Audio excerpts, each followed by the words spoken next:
What a match man, what an innings by Kohli. അങ്ങനെ Australia ആയിട്ടുള്ള വർഷങ്ങളായിട്ടുള്ള കണക്ക് ഇന്ന് ഇന്ത്യ കുറച്ചെങ്കിലും വീട്ടിരിക്കുകയാണ്.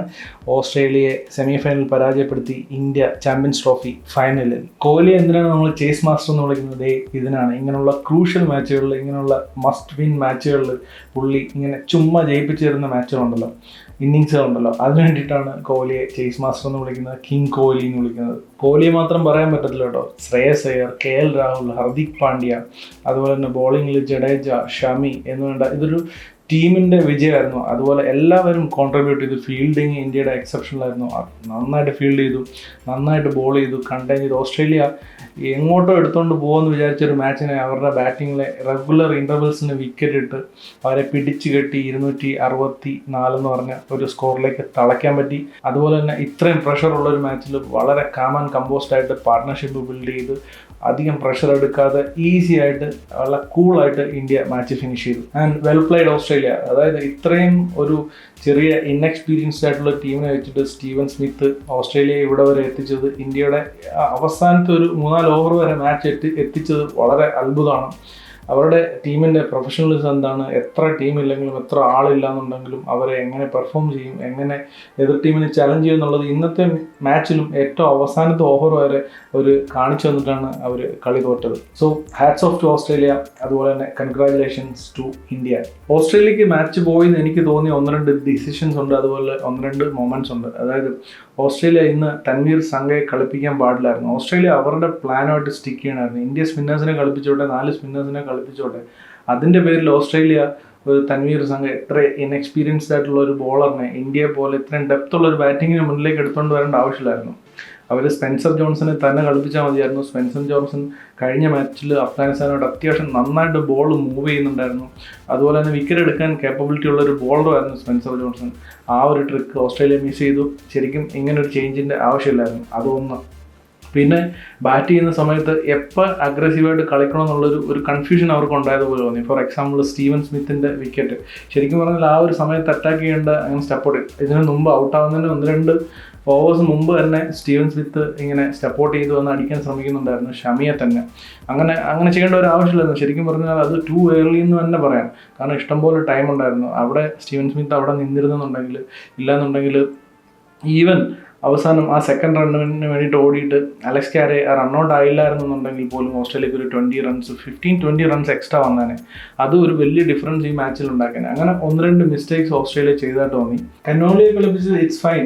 റണ്ണൊന്നും അടിച്ചില്ലെന്നുണ്ടെങ്കിൽ പുള്ളി അത്യാവശ്യം 6 ഓവർ കഴിഞ്ഞു. അതുപോലെ തന്നെ രോഹിത് ശർമ്മയുടെ വിക്കറ്റ് എടുത്തു. സോ അതൊരു നല്ല മൂവായിരുന്നു. ഒരു എക്സ്ട്രാ സ്പിന്നറിനെ കൂടെ അവർക്ക് ഉൾപ്പെടുത്തി എന്നുള്ളത് നല്ലൊരു മൂവായിരുന്നു. പക്ഷേ സ്പെൻസർ ജോൺസനെ മാറ്റിയിട്ട് ഈ തൻവീർ സംഘയെ കളിപ്പിച്ചത് അത് ഒരു വലിയ മണ്ടത്തരമായി പോയി എന്നാണ് എനിക്ക് തോന്നിയത്. ഇനി ഓസ്ട്രേലിയയുടെ ബാറ്റിങ്ങിലേക്ക് പോയി കഴിഞ്ഞാൽ അവരുടെ കന്നോളിയുടെ വിക്കറ്റ് ആദ്യം തന്നെ പോയി. ഹെഡിൻ്റെ വിക്കറ്റ് വരുൺ ചക്രവർത്തി, അത് ഭയങ്കര ക്രൂഷ്യലായിരുന്നു. ഹെഡ് നല്ല ഫ്ലോയിൽ വന്നാണ് റണ്ണടിച്ച് നല്ല റൺ റേറ്റിൽ ഇങ്ങനെ റണ്ണെടുത്തുകൊണ്ട് വന്നപ്പോഴാണ് വരുൺ ചക്രവർത്തി വന്നിട്ട് ഫസ്റ്റ് ബോളിൽ ഹെഡിൻ്റെ വിക്കറ്റ് എടുക്കുന്നത്. അങ്ങനെ ഒരു അറ്റാക്കിൻ്റെ സത്യം 1-2 ബോൾ ഹെഡിനെ കളിക്കാമെന്ന് എനിക്ക് തോന്നി. ആ ഒരു ഫസ്റ്റ് ബോൾ ഡോമിനേറ്റ് ചെയ്യാൻ വേണ്ടിയിട്ടാണെങ്കിൽ പോലും ഇത്രയും മിസ്റ്ററി സ്പിന്നർ എന്ന് പറഞ്ഞിട്ട് ബാക്കിയുള്ള ടീമിനൊക്കെ ഇത്രയും വട്ടം കറക്കിയ ഒരു ബോളറിനെ ഫസ്റ്റ് ബോളിൽ അങ്ങനെ അറ്റാക്ക് ചെയ്യേണ്ട ആവശ്യമില്ലായിരുന്നു. പിന്നെ ഓസ്ട്രേലിയയുടെ ബാറ്റിങ്ങിൽ ഇന്ത്യയെ സംബന്ധിച്ച് ക്രൂഷ്യലായത് ജഡേജ 2 വിക്കറ്റ് എടുത്താണ്. ഒന്ന് ഇംഗ്ലീഷിൻ്റെ വിക്കറ്റും അതുപോലെ തന്നെ ലബുഷേൻ്റെ വിക്കറ്റും. അതെല്ലാം തന്നെ ഇങ്ങനെ ഓസ്ട്രേലിയ ഈസിയായിട്ട് റണ്ണ് കണ്ടെത്താൻ ഇങ്ങനെ തുടങ്ങുന്ന സമയത്താണ് ഈ വിക്കറ്റ്സ് വീഴുന്നത്. അപ്പോൾ അതുകൊണ്ട് തന്നെ ഓസ്ട്രേലിയയുടെ ആ റണ്ണിൻ്റെ ആ ഒരു ഫ്ലോയെ അത് നന്നായിട്ട് ബാധിച്ചു. അതുപോലെ തന്നെ ഓസ്ട്രേലിയ കുറച്ചൊരു 300+ എന്ന് പറഞ്ഞൊരു ടാർഗറ്റിലേക്ക് ബാറ്റ് ചെയ്തതെന്ന് എനിക്ക് തോന്നുന്നു. കുറച്ച് ധൃതി കൂടുതലായിരുന്നു എല്ലാ ബാറ്റ്സ്മാൻമാർക്ക്. ശരിക്കും പറഞ്ഞാൽ ഈ ഒരു പിച്ചിലൊരു 280 അല്ലെങ്കിൽ 290 ഒക്കെ ഉണ്ടെങ്കിൽ തന്നെ അത്യാവശ്യം ഡിഫെൻഡ് ചെയ്യാൻ പറ്റുന്ന ടോട്ടൽ ആയനെ. ആ 290ക്ക് വേണ്ടി കളിച്ചിരുന്നെങ്കിൽ ഒരുപക്ഷെ അവർ 300 അറൗണ്ട് 300 ഒക്കെ അവർക്ക് സ്കോർ ചെയ്യാൻ പറ്റിയാണ് ഇന്നത്തെ ഒരു പെർഫോമൻസ് വെച്ചിട്ട്. പക്ഷേ എനിക്ക് തോന്നുന്നു അവർ കുറച്ചും കൂടെ ഒരു 300+ വേണ്ടിയിട്ട് ശ്രമിച്ചതുകൊണ്ടാണെന്ന് തോന്നുന്നു. എല്ലാവരും കുറച്ച് ഹറിയിലായിരുന്നു. അത് എല്ലാ ബാറ്റ്സ്മാൻമാരും ഔട്ടായതിൽ അവർ റൺ റേറ്റ് ഇങ്ങനെ കയറ്റി കൊണ്ടുപോകാനുള്ളൊരു ത്വര ഉണ്ടായിരുന്നു. ന്യൂസിലൻഡ് ബാറ്റ്സ്മാൻമാർ ഇങ്ങനെ ഒരു ചെറിയ സ്കോറിന് ഔട്ടായി പോയതുകൊണ്ട് അല്ലെങ്കിൽ ഓവർ ഡിഫെൻസീവായി പോയത് കണ്ടതുകൊണ്ടാണോ എന്നറിയില്ല. എന്തായാലും ഓസ്ട്രേലിയക്ക് അങ്ങനെയുള്ള ഒരു അഗ്രസീവ് ആകാനുള്ള പെട്ടെന്ന് റണ്ണിങ്ങനെ കയറ്റി കൊണ്ടുപോകാനുള്ള ഒരു ടെൻഡൻസി ഉണ്ടായിരുന്നു. അത് ആ ഒരു ക്വിക്ക് വിക്കറ്റ്സ് വീഴാനായിട്ട് അത് കാരണമായി. പിന്നെ ഈ കറക്റ്റ് സമയത്ത് സ്മിത്തിന്റെ വിക്കറ്റും കൂടെ പോയപ്പോൾ ഓസ്ട്രേലിയ ഡൗൺ ആയി. മാക്സ്വെലിനെ അക്സർ പട്ടേൽ ക്രൂഷ്യലായിട്ടുള്ള വിക്കറ്റ് അക്സർ പട്ടേൽ എടുത്തു. വാല്യുബിൾ ആണ് അക്സർ പട്ടേലിന്റെ കോൺട്രിബ്യൂഷൻ. അത് കഴിഞ്ഞിട്ട് വേറൊരു ക്രൂഷ്യലായിട്ടുള്ള ഒരു കാര്യമാണ് അലക്സ് കാരിയെ ശ്രേയസ് അയ്യർ റണ്ണൗട്ട് ആക്കുന്നത്. ശരിക്കും പറഞ്ഞാൽ അപ്പോൾ അലക്സ് കാരി അവിടെ നിന്നിരുന്നുണ്ടെങ്കിൽ, ഒരു എൻഡ് കീപ്പ് ചെയ്ത് ബാറ്റ് ചെയ്തിരുന്നുണ്ടെങ്കിൽ ഒരു 20 റണ്ണ് ഉറപ്പായിട്ട് ഓസ്ട്രേലിയക്ക് കൂടുതൽ അടിക്കാൻ പറ്റിയിരുന്നു. എൻഡ് ഓഫ് ദി ഡേ അത് മാച്ചിൽ വലിയ ഡിഫറൻസ് ഉണ്ടാക്കിയേനെ. ഒരു ടോട്ടൽ എന്ന് പറഞ്ഞ് ഇന്ത്യ നോക്കുമ്പോൾ തന്നെ അവർക്ക് ഒരു കോൺഫിഡൻസിലും ഒക്കെ വ്യത്യാസം ഉണ്ടാക്കിയേനെ ആ ഒരു 20 റണ്ണെന്ന് പറയുന്നത്. സോ ആ ഫീൽഡിൽ ഒരു ചെറിയ കാര്യമാണ്.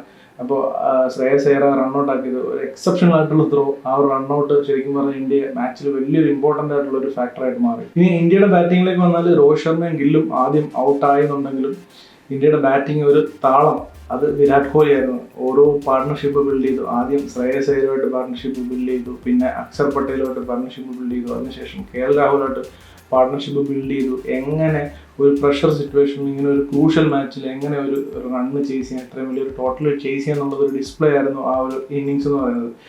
വിരാട് കോഹ്ലി ആങ്കർ ചെയ്തിട്ടാണ് ഇന്ത്യയെ സത്യം പറഞ്ഞാൽ ഇവിടെ എത്തിച്ചത്. പിന്നീട് KL രാഹുലിനും ഹർദിക് പാണ്ഡ്യയ്ക്കും ശരിക്കും ചടങ്ങ് തീർത്താൽ മതിയായിരുന്നു.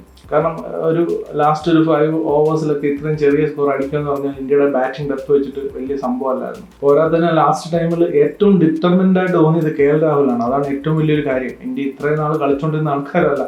ഈ മാച്ചിൽ KL രാഹുൽ അവസാനം വന്നപ്പോഴത്തേക്ക് വളരെ ഡിറ്റർമിൻഡ് ആയിട്ട്, വളരെ ഫോക്കസ്ഡ് ആയിട്ട്, കറക്റ്റ് ആ സിറ്റുവേഷൻസിനനുസരിച്ച് ബാറ്റ് ചെയ്തു. എക്സെപ്ഷണൽ ഗുഡ് ബാറ്റിംഗ് ആയിരുന്നു KL രാഹുലിൻ്റെ, സമ്മതിച്ചു കൊടുത്തു വിട്ടു. അതുപോലെ തന്നെ ശ്രേയസ് അയ്യറിൻ്റെ ഇന്നിങ്സ് അതും വളരെ ഇമ്പോർട്ടൻ്റ് ആയിരുന്നു. പിന്നെ അക്ഷർ പട്ടേലിൻ്റെ വളരെ ചെറുതാണെന്നുണ്ടെങ്കിൽ ആ innings, Hardik Pandya obviously finish ചെയ്ത് ഒരു ഏറ്റവും അവസാനത്തേക്ക് എത്തിച്ച ആ ഒരു ബാറ്റിംഗ്, എല്ലാം കൊണ്ടും എല്ലാവരും കോൺട്രിബ്യൂട്ട് ചെയ്തു. പക്ഷേ ആങ്കർ ചെയ്ത വിരാട് കോഹ്ലി, ഹാറ്റ്സ് ഓഫ്. ഇനി വിരാട് കോഹ്ലിയുടെ ബാറ്റിങ്ങിലേക്ക് വന്നു കഴിഞ്ഞാൽ എന്ത് ക്ഷമയാണെന്ന് പറയും. പുള്ളിക്ക് സത്യം പറഞ്ഞാൽ സിംഗിൾസും ഡബിൾസും ഓടുന്നതല്ലാതെ ബൗണ്ടറിക്ക് വേണ്ടിയിട്ട് വളരെ റെയറായിട്ട് വിരാട് കോഹ്ലി ഇന്നത്തെ ദിവസം ശ്രമിച്ചുള്ളൂ എന്നുള്ളതാണ്. അതായത് പുള്ളി കറക്റ്റ് ഒരു കാൽക്കുലേറ്റർ പുള്ളിയുടെ മൈൻഡിൽ ഇങ്ങനെ ഓടുന്നുണ്ട്. ചേസ് ചെയ്യുമ്പോൾ ഇത്ര റണ്ണ്, ഇത്ര ഓവർ, ഇത്ര ബോള്. ഓസ്ട്രേലിയൻ മൈൻഡ് സെറ്റ് എന്താണ് അവർക്ക് ഈ സമയത്ത്? ഇപ്പോൾ മാച്ച് കഴിഞ്ഞതിന് ശേഷം വിരാട് കോഹ്ലി പ്രസന്റേഷനിൽ പറയുന്നുണ്ടായിരുന്നു, ഓസ്ട്രേലിയക്ക് ആ സമയത്ത് വിക്കറ്റ് വീണാൽ മാത്രമേ ജയിക്കാൻ പറ്റത്തുള്ളൂ. ആ ഒരു തിരിച്ചറിവ് വിരാട് കോഹ്ലിക്കുണ്ട്. അപ്പോൾ മാക്സിമം പേഷ്യൻ്റ് ആയിട്ട് സിംഗിൾസും ഡബിൾസും ഇങ്ങനെ മിൽക്ക് ചെയ്ത് എടുത്ത് ഇന്നിങ്സിനെ ഇങ്ങനെ കൊണ്ടുവന്ന ആ ഒരു കാഴ്ച വളരെ ക്ലാസിക് ആയിട്ടുള്ള ഒരു വിരാട് കോഹ്ലി ഇന്നിങ്സ് നമ്മൾ ഒരുപാട് പ്രാവശ്യം കണ്ടിട്ടുണ്ട്. അത് തന്നെ ഇന്നും പുള്ളി ഡിസ്പ്ലേ ചെയ്തു. ഇപ്പോൾ പാകിസ്ഥാനോടുള്ള ഇന്നിങ്സിനെ കാട്ടി ബെറ്റർ ആയിട്ട്, ഫ്ലോലെസ് ആയിട്ടാണ് പുള്ളി ബാറ്റ് ചെയ്തതെന്ന് ഹാറ്റ്സ് ഓഫ്. എത്ര പറഞ്ഞാലും മതിയാവില്ല. എത്ര മാച്ചുകളിൽ, എത്ര ക്രൂഷ്യലായിട്ടുള്ള ICC ടൂർണമെൻറ്റ്സിൽ ക്രൂഷ്യലായിട്ടുള്ള മാച്ചുകളിലാണ് ഇന്ത്യയെ ഇദ്ദേഹം ഹെൽപ്പ് ചെയ്യുന്നതെന്ന് സത്യം പറഞ്ഞാൽ എത്ര താങ്ക്സ് പറഞ്ഞാലും ഇന്ത്യൻ ക്രിക്കറ്റ് ഫാൻസ് പുള്ളിയോട് പറഞ്ഞാലും മതിയാവത്തില്ല. എത്ര തവണയാണ് ഇങ്ങനെ ചെയ്തിട്ടുള്ളതെന്ന് എനിക്കറിയില്ല. ഓരോ തവണ ഇന്ത്യ പ്രതിസന്ധിയിലാകുമ്പോഴും അതുപോലെ ഇതുപോലെ ഒരു ക്രൂഷ്യൽ മാച്ച് വരുമ്പോഴും വിരാട് കോഹ്ലി ഇങ്ങനെ നെഞ്ചും വിരിച്ച് നിൽക്കും. എതിരാളികളുടെയും എന്താ പറയുക ജയത്തിൻ്റെയും ഇടയ്ക്ക് ഇന്ത്യക്ക് അത് പിടിച്ചു വാങ്ങിച്ചു തരുന്ന innings. Thank you and hats off. പിന്നെ എടുത്തു പറയേണ്ട 1-2 കാര്യങ്ങളുണ്ട്. ഹർദിക് പാണ്ഡ്യ അവസാനം അടിച്ച 1-2 6 ഒരു രക്ഷയില്ല. തട്ടി ആ ഒരു സ്വാഗ്, ആ ഒരു സ്റ്റൈല്, പുള്ളിയുടെ ഒരു രീതി, തട്ടി എന്നിട്ട് സാമ്പ അടിച്ച 2 6 ഉണ്ട് എൻ്റെ മുന്നേ. അപ്പോൾ നമ്മൾ കണ്ടോണ്ടിരിക്കുന്നവരുടെ മനസ്സിൽ പ്രഷർ ബിൽഡ് ചെയ്യുന്നുണ്ട്. ഇതടിക്കുമോ, ഇനി പ്രഷർ ആവുമോ, ബോൾസ് കുറഞ്ഞു വരുന്നു എന്നുള്ളത്. പക്ഷെ വളരെ കൂളായിട്ട് 2 എണ്ണം പട്ടയ സ്ട്രെയിറ്റ് അടിക്കുന്ന അടി ഒരു രക്ഷയില്ല. അത് എടുത്തു പറയാതിരിക്കാൻ പറ്റില്ല. അതുപോലെ തന്നെ ജഡേജയുടെ കോൺട്രിബ്യൂഷൻ ബോളിങ്ങിൽ, ആ 2 വിക്കറ്റ് ഭയങ്കര ക്രൂഷ്യലായിരുന്നു. അതായത് ജോഷ് ഇംഗ്ലീഷിൻ്റെ വിക്കറ്റും ലബൂഷ്യൻ്റെ വിക്കറ്റും ആ ഒരു ടൈമിൽ അത് എടുത്ത ആ ഒരു ടൈമിംഗ് ഉണ്ടല്ലോ. ജഡേജ അതുപോലെ തന്നെ ICC ടൂർണമെന്റ് ക്രൂഷ്യൽ ടൈമിൽ പെർഫോമൻസ് തരുന്നത്. അക്ഷർ പട്ടേൽ എടുത്ത വിക്കറ്റ്, അതായത് മാക്സ്വെലിൻ്റെ ഒരു 600 അടിച്ച് അടുത്ത ബോൾ എടുത്ത വിക്കറ്റ്, അതും ക്രൂഷ്യലായിരുന്നു. ഓസ്ട്രേലിയ ഈസി ആയിട്ട് 300+ അടിച്ചതിന് അവരൊക്കെ നിന്നിരുന്നുണ്ടെങ്കിൽ, അതുകൊണ്ട് അതൊക്കെ എടുത്തു പറയാതിരിക്കാൻ പറ്റില്ല. പിന്നെ ഓസ്ട്രേലിയ സൈഡിൽ എടുത്തു പറയേണ്ട ഒരു പേരുണ്ട്, നാഥൻ എല്ലീസ്. ഒരു രക്ഷയില്ല, എക്സെപ്ഷണൽ. ഇങ്ങനെ കളിച്ചുകൊണ്ടിരുന്ന ഇന്ത്യയെ വട്ടം കിടക്കുന്ന ബോളിങ്. സത്യം പറഞ്ഞാൽ ഹർദിക് പാണ്ഡ്യക്ക് അവസാനം ഒരു ഓവറൊക്കെ ക്ലൂലെസ് ആയിട്ട് ബാറ്റ് ചെയ്യേണ്ടി വന്നു, ഇത്രയും ഇതായിട്ട് നിന്നിട്ട് പോലും. അത്ര അടിപൊളിയായിട്ട് പറഞ്ഞു. ചെന്നൈ സൂപ്പർ കിങ്സിന് നാഥൻ എല്ലീസ് എന്തായാലും ഒരു അസറ്റ് തന്നെയാണ്, ഒരു രക്ഷയില്ല. 2020 പുള്ളി ഇത്രയും പെർഫോം ചെയ്തിരുന്നത്. ഇപ്പോൾ 50 ഓവറിലും സമ്മതിച്ചു കൊടുത്തേ പറ്റൂ. അതുപോലെ തന്നെ സ്റ്റീവ് സ്മിത്തിൻ്റെ ക്യാപ്റ്റൻസി, ഇത്രയും ചെറിയ ഒരു ടീമിനെ കൊണ്ടുവന്നിട്ട് ഇത്ര എക്സ്പീരിയൻസ് ഇല്ലാത്തൊരു ബോളിംഗ് ലൈനപ്പും എല്ലാം വെച്ചിട്ട് വന്നിട്ട് സെമി ഫൈനൽ വരെ എത്തി ഇന്ത്യയെ ഏറ്റവും അവസാനത്തെ ഒരു 2-3 ഓവർ വരെ എത്തിച്ച് ആ ഒരു പ്രഷർ ബിൽഡ് ചെയ്ത് അവർ കളി കയ്യിൽ നിന്ന് വിടുന്നില്ലായിരുന്നു അവസാനം വരെ.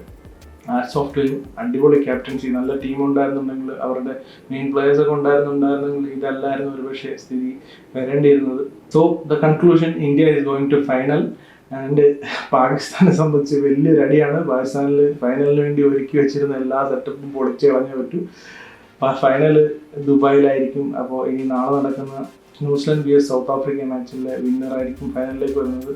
സൗത്ത് ആഫ്രിക്ക വരണമെന്നാണ് എൻ്റെ ആഗ്രഹം. എന്തായാലും നാളത്തെ മാച്ചിൻ്റെ റിവ്യൂ ആയിട്ട് വീണ്ടും കാണാം. ബൈ.